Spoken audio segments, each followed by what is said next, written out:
The central, heartbreaking mystery of later life is that you can be surrounded by a family that deeply respects you, checks in on your health, and ensures your needs are met, yet still feel as though you are shouting across a canyon that no one else seems to realize exists.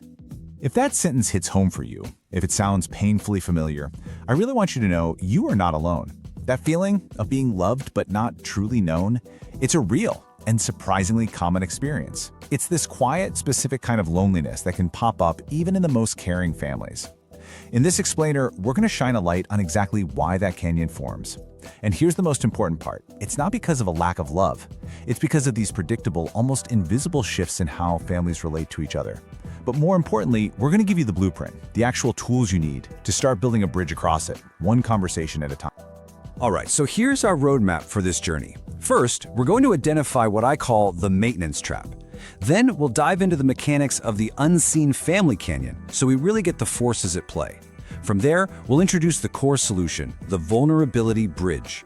After that, we get super practical, becoming the architect of reciprocity with 4 clear steps. And we'll wrap up by looking at the goal of all this, becoming a narrative peer in your own family story. So let's start with this core conflict, this subtle trap that so many wonderful, well-meaning families fall right into. It's all about the difference between being cared for and feeling truly connected. It's the reason a family can be doing everything right on paper, calling all the time, helping out, showing they care, but that emotional distance, that canyon just seems to get wider and wider. Let's break this down into 2 different modes of interaction. On one side, you've got maintenance. This is love expressed as logistics. It's all the calls about doctor's appointments, the questions about your medication, the offers to fix that leaky faucet. It is absolutely essential, and it comes from a place of deep, genuine care. But on the other side, you have closeness. This is love expressed as knowing. It's about sharing your internal world, what you're really thinking about on a random afternoon, that new idea you're excited by, or a small worry that you can't quite shake. The problem is, when a relationship gets stuck in maintenance mode, all the conversations become about the logistics, and that channel for true closeness, it starts to atrophy, kind of like a muscle you just stopped using. So how does this actually happen? It's so important to understand that this canyon doesn't appear because someone messed up or because somebody stopped loving someone else. It's actually created by these powerful, almost invisible forces that quietly reshape relationships over time. Let's really get into the mechanics of how that distance forms. It often starts with something called the caretaking pivot. And this is a totally natural, loving instinct. As parents get older, adult children instinctively shift into what you could call a protective stance. Their focus moves from who you are, your identity, your thoughts, your passions, to how you are, your well-being, your safety, your health. This pivot is the birth of administrative dialogue. Conversations start to sound like a checklist of health and logistics. It's all meant for good, but it's the very first shovelful of dirt dug from that canyon. The next piece of the puzzle is information-symmetry atrophy. Now, I know that sounds really technical, but the idea is actually super simple. Think about it. When you all lived under one roof, you had a shared mission, just running the household. Everybody knew what was going on because you were all in it together. The flow of information was symmetrical. You knew about their bad day at school. They saw you stressing over a project for work. When that shared daily context disappears, so do all those natural, effortless moments for connection. The shared present shrinks, and pretty soon, the only common ground you have left to talk about is the shared past, which accidentally makes you feel like a historical figure in your own life. And that leads directly to this next point, the static parent bias. Your adult children have, decades of data on who you are, or maybe more accurately, who you were. It's just easier for them to unconsciously interact with a legacy version of you, kind of frozen in time at age 50 or 45. They might not be actively looking for the new ways you're still learning and evolving and wrestling with new ideas. And this bias, even though it's totally unintentional, can make you feel profoundly unseen, defined only by your past role, instead of the living, breathing person you are today. So here's the bottom line. All these factors combine to create this really dangerous feedback loop. We call it the mutual self-silencing loop. Your kids, in their protective mode, stop sharing their own stresses because they don't want to worry you. And you, in turn, stop sharing your fears and vulnerabilities because you don't want to be a burden. Both sides, with the absolute best intentions, start hiding their real inner lives from each other. And the result is this canyon of existential silence, where love is definitely there, but real current knowledge of one another is just gone. Okay, so we understand the problem, we can see the canyon and the invisible forces that dug it. So now let's shift. Let's focus on the solution. And it's not about trying harder or demanding more from your family. It's about adopting a new protocol, a really deliberate and gentle strategy for connection. This is how we start building the bridge.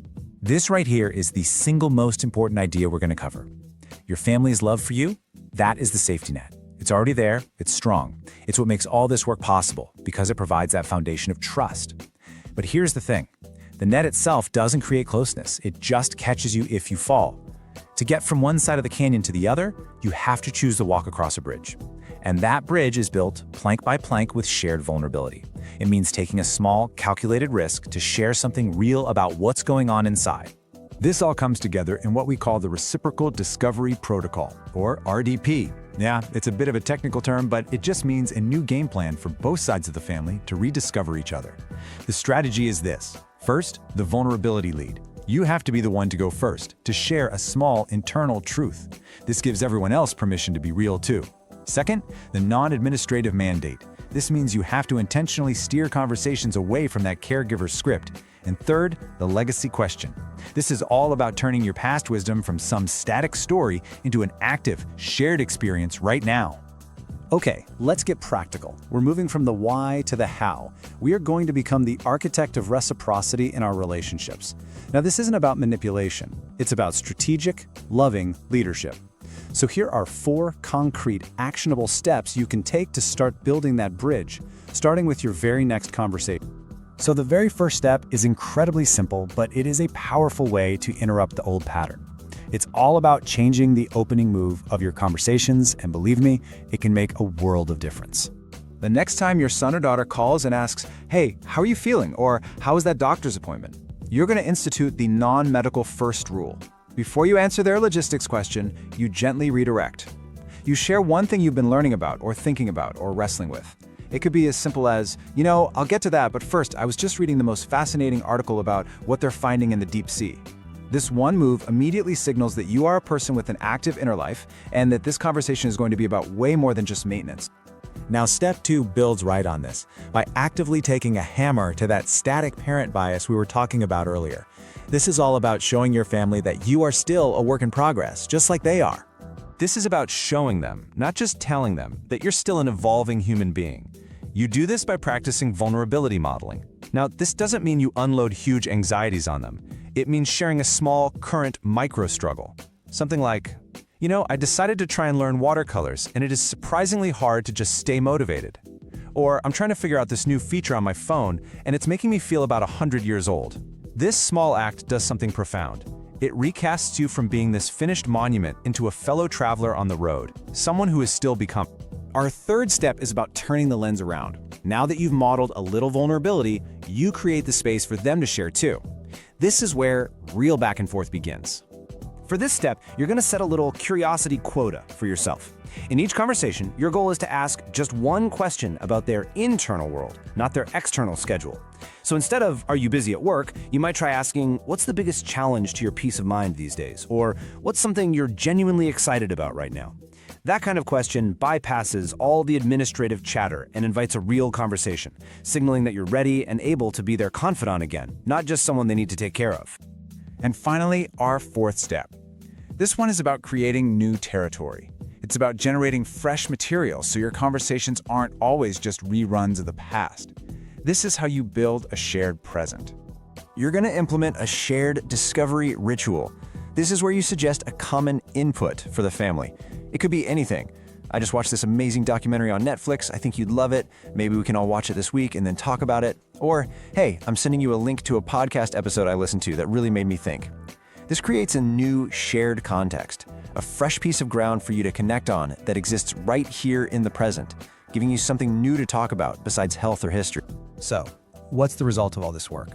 What is the ultimate payoff for bravely building that bridge, plank by plank? Well, it's nothing less than a complete transformation of your role within your family. It leads to the profound joy of being truly seen for who you are, right now, today. This is the ultimate transformation.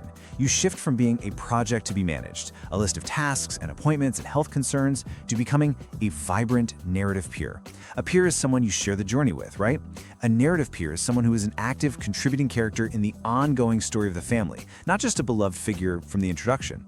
This is about reclaiming your place in the living, breathing story of your family as it unfolds today. So, what's the big takeaway? Maintenance is not closeness. The real solution is to intentionally and strategically reintroduce vulnerability, and it has to be led by you. It's about recognizing that you hold the power to change the dynamic, and it starts small. That bridge across the canyon isn't built all at once. It's built one plank at a time. So here it is, your first step, your first plank. The next time you speak to a family member, share just one internal thought you've been keeping to yourself. That simple, brave act, that's the beginning of everything. It's how you start to close the distance and find your way back to each other.